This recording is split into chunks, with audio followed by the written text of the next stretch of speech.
Welcome to this new video. I'm Ricardus and today we're gonna realize together a Partimento in fugue. This fugue is the first of the long-lost manuscript and we can also find this Partimento fugue in the ABC musical of Kirchhoff. You find in the description of this video the link to download this PDF in the modern edition edited by Derek Rams. For more exclusive videos about improvisation, join my project Improvisation Elements on Patreon. With a semi-brevis membership, only €5 a month, you can get access to many reserved and exclusive content like many videos about improvisation, all the PDFs of all my videos and more. And now, let's go to the keyboard. Okay, let's see our fugue. This is the subject. So we are in C major. And the answer that is written on the original score. So the answer is at the 5th degree, so G.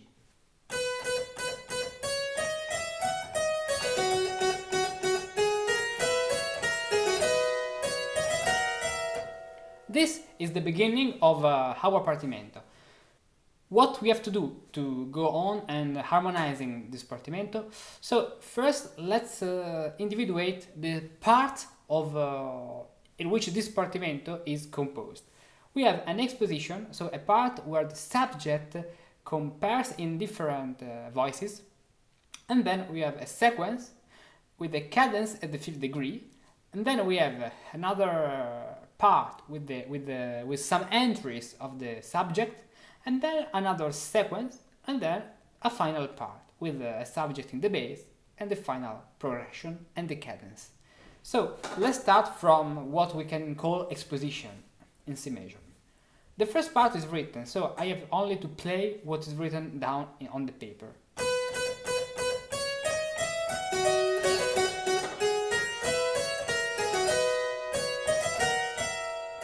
And then obviously, the two upper voices resolve on C and E,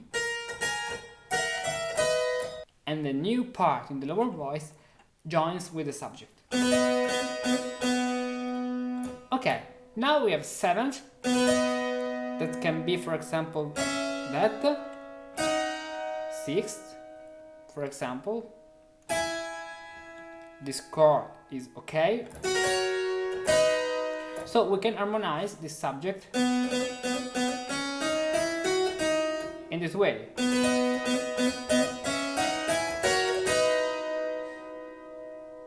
So from the beginning I have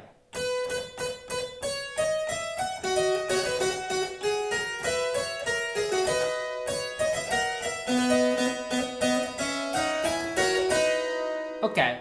As you can see, in the right hand, I can stay with the two notes, or maybe I can repeat a note. The most important thing is that I stay in this harmony. I can do what I want. As the first enters with the numeration of the figured bass, I propose to make a simple counterpoint in this way. Okay, and now we have a G, another G tied with a 2, and then an F sharp with the numeration 5, 6. What does it mean? This chord. So I can use the previous figuration, this, in this point, but in G major. The only difference is that now I'm playing with 3 voices.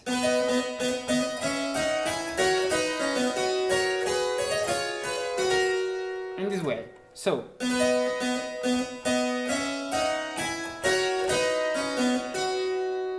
now, on this G, I play a 4 and 6 chord, that is the suspension. I can play that, but I can subdivide this beat on G in 2 beats in this way.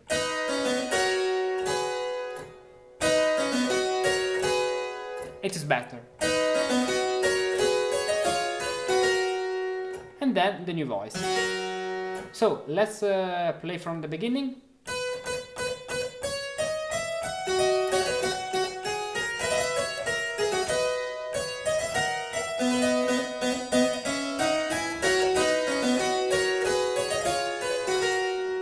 And at this point I have only to do what I've just done, but in G major. At this point is the same. This passage, I can use this figuration, and maybe not in the upper voice, but in a middle part, for example, in this way.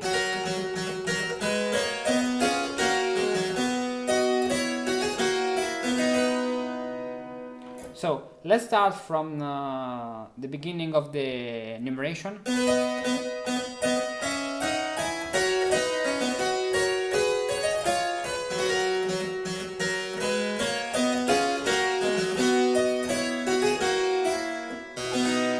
And then another voice that is the same subject in C major. Because I have the D in the upper voice, I can, maybe for a more variety, use this suspension 9/8. And at this point, the 7th, then I can play a contrary motion going on a 5 and 6 chord on the F, then on a 3 and 5 chord on G, and resolve this chord.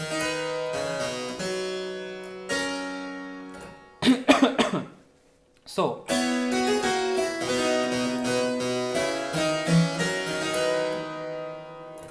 okay, this is the exposition. Now let's play all the exposition.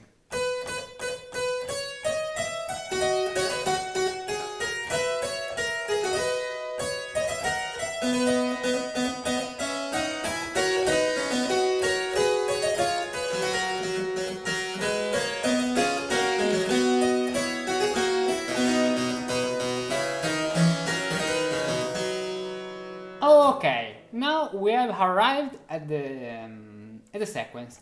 The sequence is, as you can see,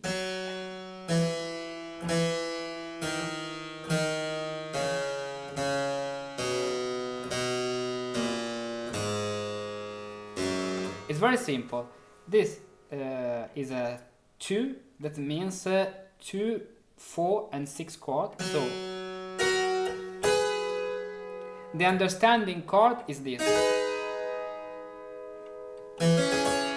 6th, 2, 4, 6, 3, 6, 2, 4, 6, 3, 6, 2, 4, 6, 3, 6, 2, 4 sharp, sharp 4, 6, then 6, 7th,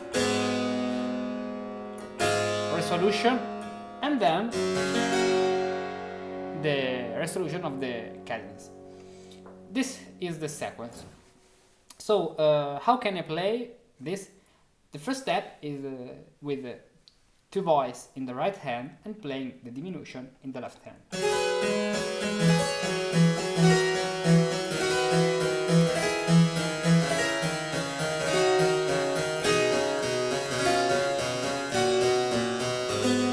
At this point, I can continue this figuration of 16th note in this way.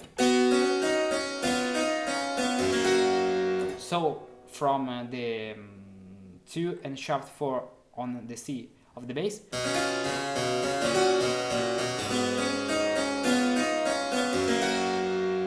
and this way.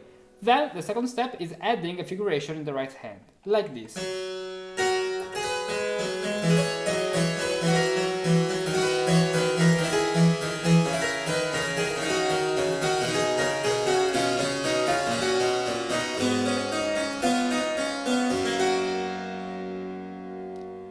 So this is the sequence. Now we can see a new exposition. In the new exposition, we already have written two voices. So we only have to play what is written. So the first G of the subject is the last G of our resolution.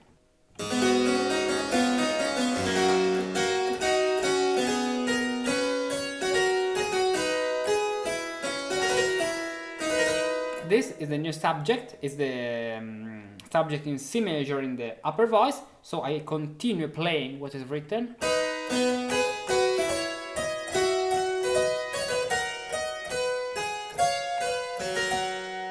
And on this G, I play the harmonization, for example, like I've done at the beginning of this piece.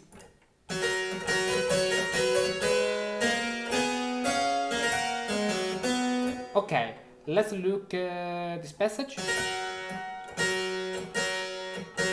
Seventh, sixth, 5/6 chord, and then D major. Maybe this time I can play a little figuration for more variety. In this way.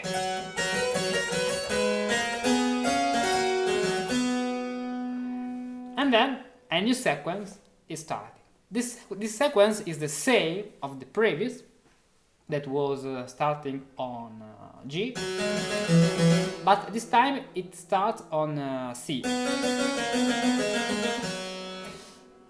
In the previous sequence, I played the harmonization by third, if you remember. Third in the right hand, fourth, third, and fourth.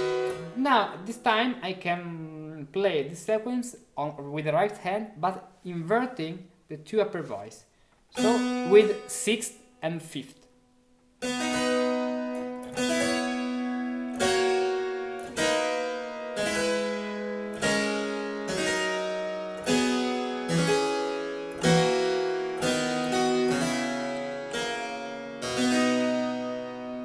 So, with the figuration of the bass.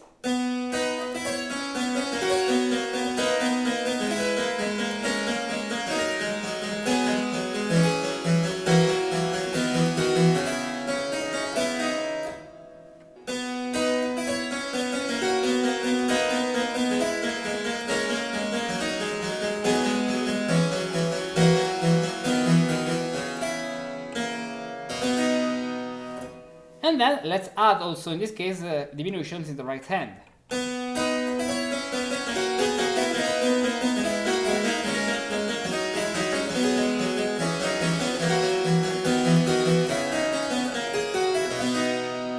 Also in this point, when the bass stays on a long note, on a minima, with the right hand I play 16th note that continue the motion of all the fugues.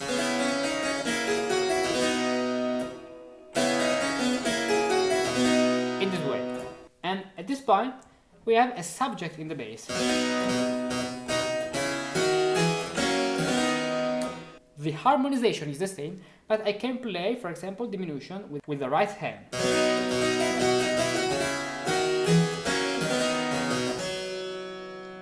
And then I have another sequence, the final sequence. But before this sequence, that is a conjunction of 7th, 7th, 7th on a bass that moves with 5th down, 4th up, 5th down, 4th up, 5th down, 4th up, in this way.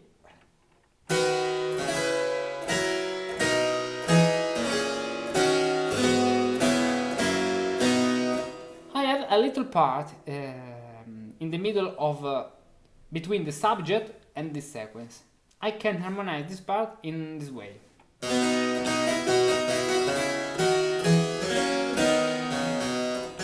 Rest in the right hand and I go up 2, so it means 2, 4, 6 chords in this way.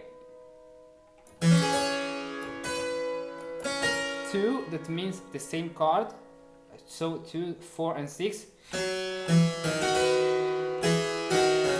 And from this point I start this sequence. So let's review this passage.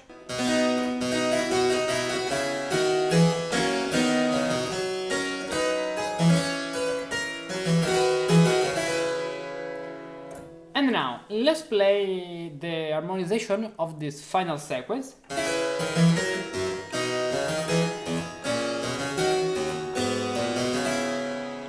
But what can I do with the right hand? I can play, for example, diminution in how in this way, parallel thirds.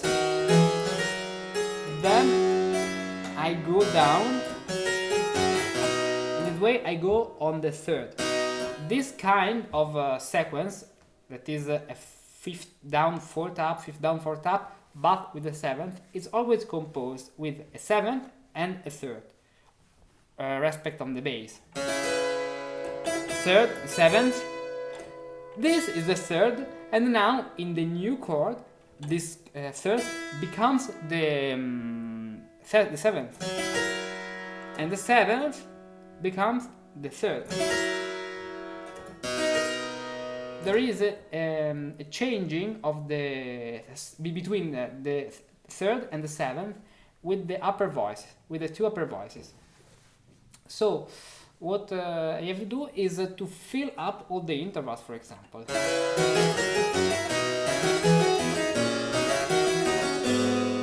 Okay, then as you can see, the bass is, and on this D I have a 5, so it means that at this point it is better I don't play a 7th, so not this chord, but for example I can go down on a simple 3 and 5 chord, and maybe I can play a diminution in the bass. 9, 8 for example.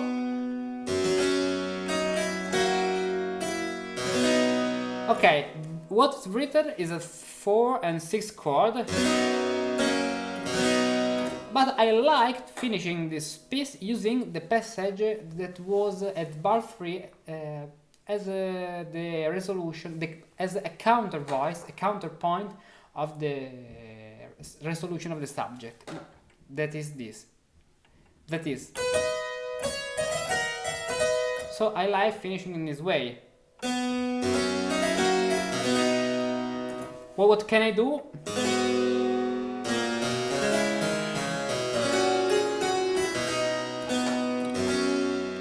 Not a 4-6 chord, but a third, and not a 4-6 chord, but a 3-5 chord. So let's play this Partimento from the last entries of the subject in the bass.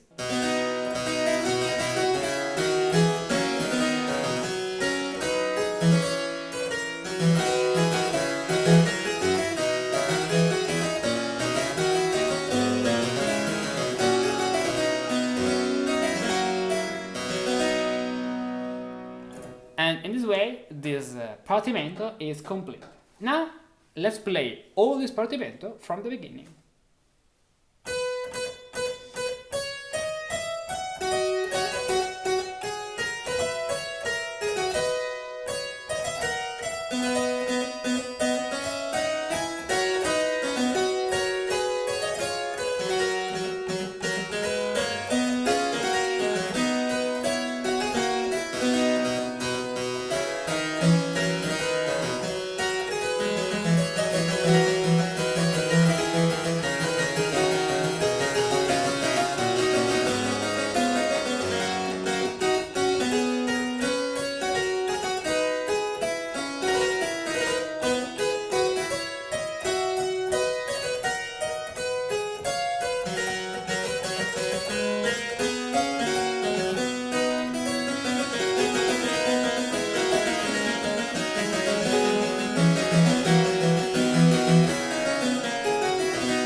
Okay, this was the Partimento.